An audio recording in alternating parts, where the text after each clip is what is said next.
ये धर्म नहीं है, ये अधर्म है, अन्याय है, जुल्म है, जाति है, अत्याचार है। अब बात केवल 85 तक नहीं पहुंची है। महिलाओं को शामिल करने के बाद अब बात 97 बनाम 30 हो गई है।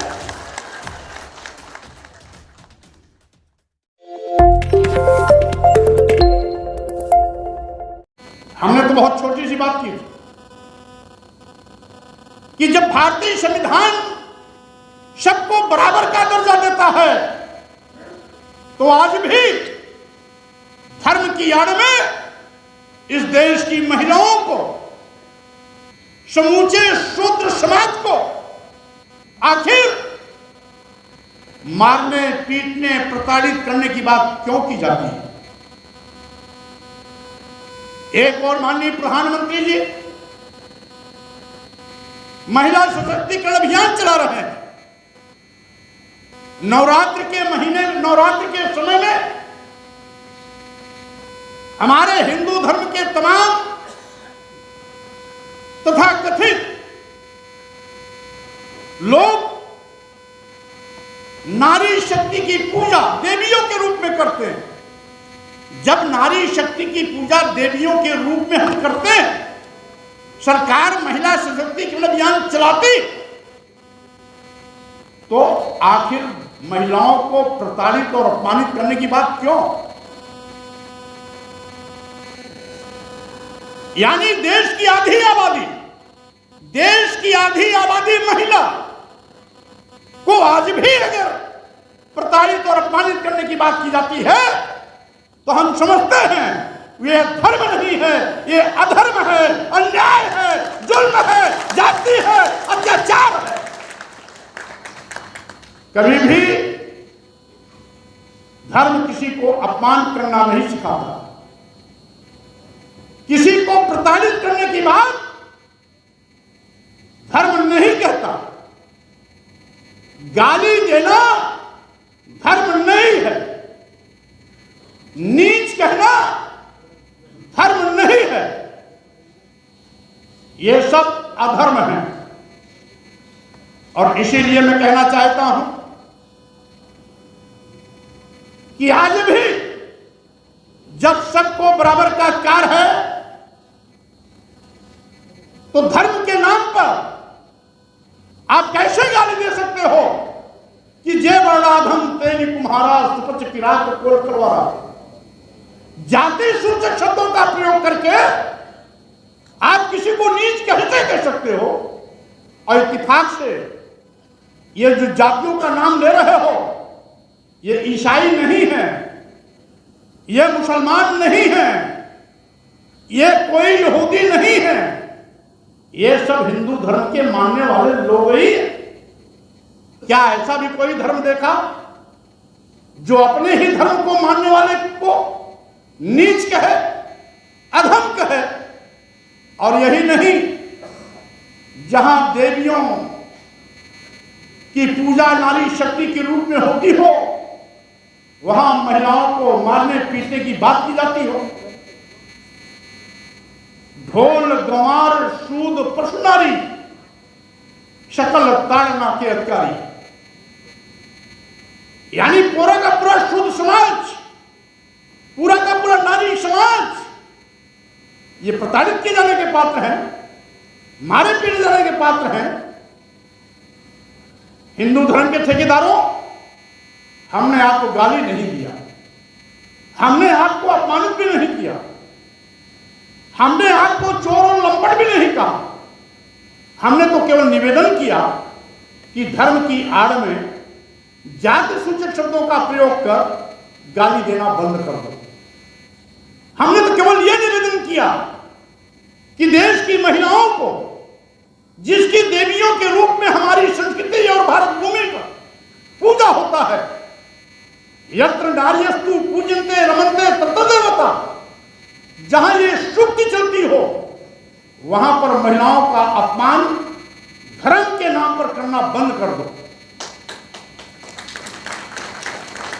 और यही नहीं, पूरे शुद्ध समाज को, यानी आधी आबादी महिलाओं की, पूरा महिला समाज, शूद्र समाज को जोड़ लीजिए तो उसमें आदिवासी, दलित और पिछड़ा सब शामिल हो गए। यानी मिलिंद जी, अब बात केवल 85 तक नहीं पहुंची है।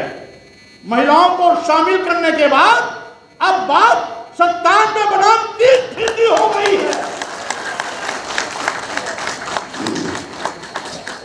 अब तो महिलाओं की भी लड़ाई हमको लड़नी पड़ेगी, वो किसी वर्ग की महिला हो, ब्राह्मण समाज की हो, क्षत्रिय समाज की हो, वैश्य समाज की हो, शूद्र समाज की हो। इनके धर्म में सभी महिलाओं को अपमानित किया गया है। तो ये अपमानित होने वालों को भी हम अपनी जमात की लड़ाई के साथ इनके भी सम्मान की लड़ाई लड़ने का काम करेंगे। और साथ ही साथ मैं ये भी कहना चाहता हूं साहब, हमने तो केवल बात किया ना कि भाई संशोधित कर लो, और नहीं तो सरकार से कहा उसको प्रतिबंधित कर दो। तो रातों रात गीता प्रेस वाले संशोधित क्या किए कि ताड़ना का मत शिक्षा। अरे चोर कितना भी चोरी करे तो उनको तो छोड़ ही जाता है। गीता प्रेस वाले, पहली बात तो वो अधिकृत नहीं है, किसी की लिखी किताब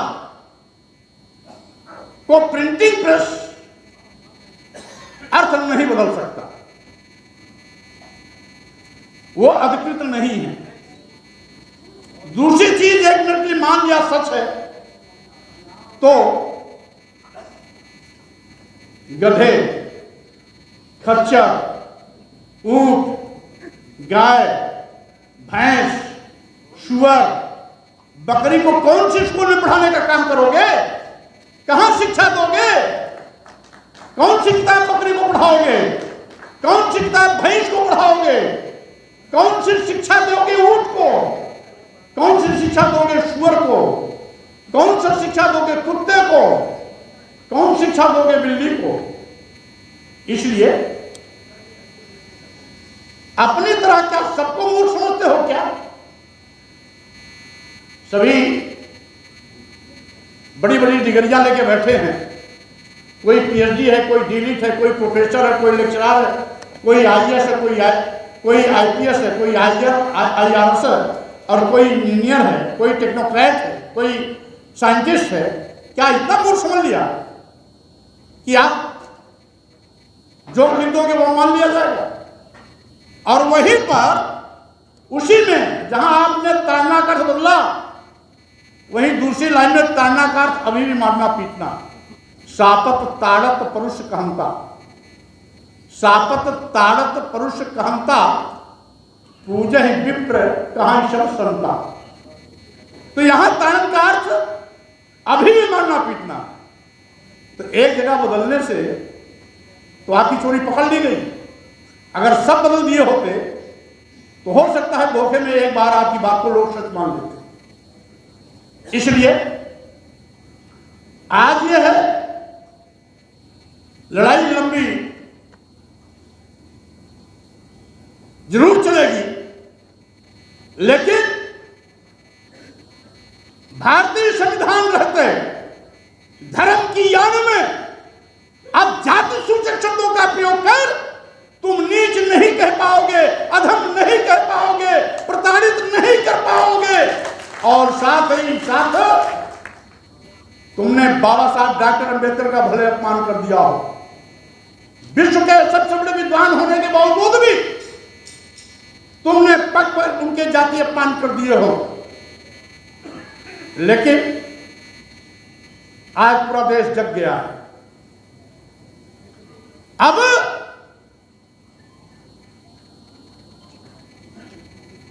पूजे विप्र सकल गुणहीना, इतना तक तो गनीमत भाई, तुम अपने को पुजवाते, किसको क्या आपत्ति?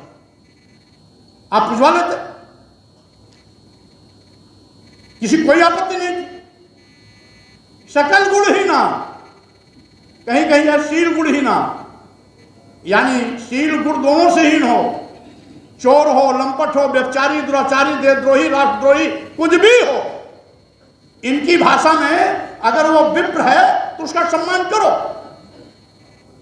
इस पर भी हमको ऐतराज नहीं था, लेकिन आगे क्या लिख दिया कि पूजन शूद्र गुण ज्ञान न प्रवीणा। कितना भी गुणी हो, कितना भी ज्ञानी हो, ज्ञान में प्रवीण हो, फिर भी उसका सम्मान मत करो। यह अन्याय भारतीय संविधान के रहते नहीं चलेगा।